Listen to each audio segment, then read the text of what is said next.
அனைவருக்கும் வணக்கம். நம்ம வீட்டிலேயே ஹேர் ஆயில் எப்படி செய்கிறதுன்னு பார்க்கலாம். மருதாணி, கருவேப்பிலை, வேப்பந்தழை, பெரிய நெல்லிக்காய், செம்பருத்தி தழை, அப்புறம் அப்புறம் பூ. இது எல்லாமே சேர்த்து நம்ம மிக்ஸி ஜாரில் போட்டு அரைச்சிக்கணும். இளநரை இருக்கவங்க மருதாணி கொஞ்சம் அதிகமாக சேர்த்துக்கோங்க. எல்லாமே சேர்த்து ஒன்றா அரைச்சி எடுத்து வச்சுக்கணும். இதுக்கு இரும்பு சட்டி இருந்தால் அதில் எண்ணெய் காய்ச்சினா நல்லது. நான் வந்து அவுரி பொடி வந்துட்டு தனியாக நாட்டு மருந்து கடையில் தான் வாங்கினேன். ஏன்னா அவுரித்தழை வந்துட்டு அவ்வளோ ஈஸியாக எங்கேயும் கிடைக்காது. அதனால் அது நாட்டு மருந்து கடையில் வாங்கிக்கிட்டேன். இது கரிசலாங்கண்ணி, இல்லை வெள்ளை மஞ்சள் கரிசலாங்கண்ணி 2 இருக்குது. எது கிடைச்சாலும் வாங்கிக்கோங்க.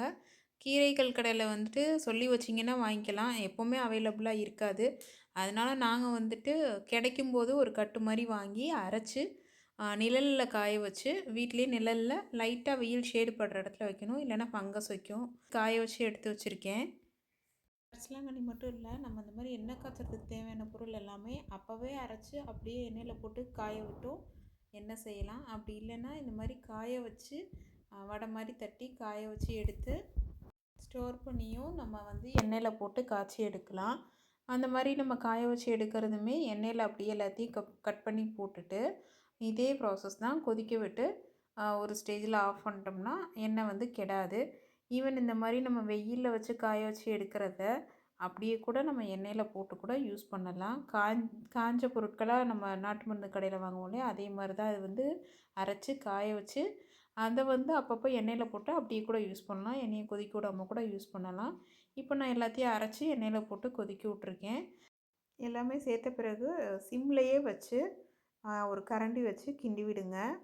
அடியில் எதுவும் பிடிச்சிடாமல் சிம்லேயே வச்சுக்கோங்க. ஃபுல் ஃப்ளேமில் வைக்காதீங்க. அப்போ தான் அதோடய எசன்ஸ் கம்ப்ளீட்டாக வந்துட்டு இறங்கும். இல்லைன்னா சீக்கிரமாகவே கரிஞ்சிரும் அந்த ஐட்டம்ஸ் எல்லாமே.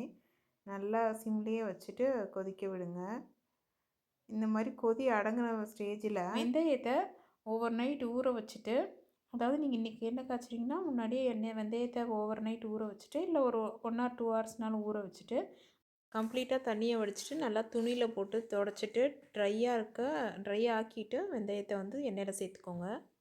சேர்த்துட்டு ஒரு 5 மினிட்ஸ் நல்லா லோ ஃப்ளேமில் கொதிக்க விட்டுட்டு அந்த எண்ணெயை அப்படியே ஓவர் நைட் விட்டுட்டு அடுத்த நாள் வந்து இந்த மாதிரி வடிகட்டி இல்லைன்னா ஏதாவது துணி வச்சுட்டு காட்டன் துணி வச்சுட்டு வடிகட்டி எடுத்து வச்சுக்கோங்க.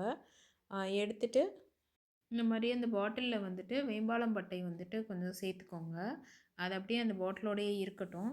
அப்படியே போட்டுட்டு அப்படியே அந்த எண்ணெயை யூஸ் பண்ணலாம். கொதிக்க விடணும்னு தேவையில்லை, வடிகட்டி எடுத்து வைக்கணும்னு தெரியல. அந்த எண்ணெயிலே அப்படியே இருக்கலாம். இதில் நம்ம சீக்கிரம் வேப்பந்தழை பெயின் பொடுகு தொல்லையை தடுக்கிறதுக்கு உதவும். மருதாணியில் விட்டமின் ஈயும் விட்டமின் சியும் இருக்கனால நம்மளோட ஹேரை சாஃப்டன் பண்ணியும் ஸ்ட்ராங் பண்ணியும் கொடுக்கும். நம்ம சேர்க்குற நெல்லிக்காயில் விட்டமின் சி இருக்கனால ஹேர் க்ரோத்தை நல்லாவே இன்டியூஸ் பண்ணிவிடும்.